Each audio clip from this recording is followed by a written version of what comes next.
mga kametal, isang magandang araw ho sa inyo. Nakaw mga kametal, kalimutan muna ho natin ang kamang walang langit-ngit. Dito muna ho tayo sa Aparador mga kametal. Dito po ito sa Santa Ana, Taguig City.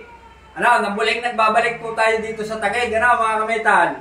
Nag-deliver po tayo ng Aparador. 1.2 ang lapad, 2 meter ang taas, 3 door.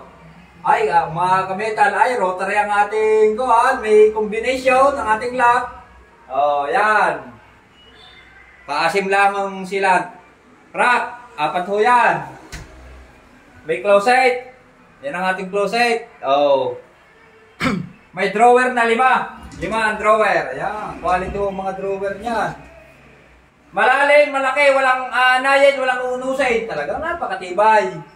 Shoutout po kay Sir Carmelo San Victor. Si Sir yata po isang OFW sa Canada.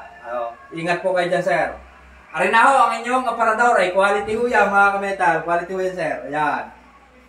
Kalalaki ho ng drawer ho niyan. Yan po ay 5 drawers, 3 door, 2 meter ang taas, 1.2 ang lapad.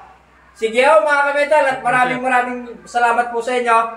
At muli, shoutout din po kay Sir. Anong pangalan mo, Sir? Ryan Cruz. Ryan Cruz, yan. Shoutout po kay Sir. Dito po yan sa Santa Ana, yan.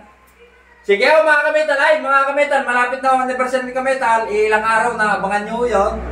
I-share nyo lang mo nang i-share ang ating video at malay nyo ka kayo mabigyan ng Gcash, diga. Sige ho, maraming salamat po at i-share nyo ho. Salamat po.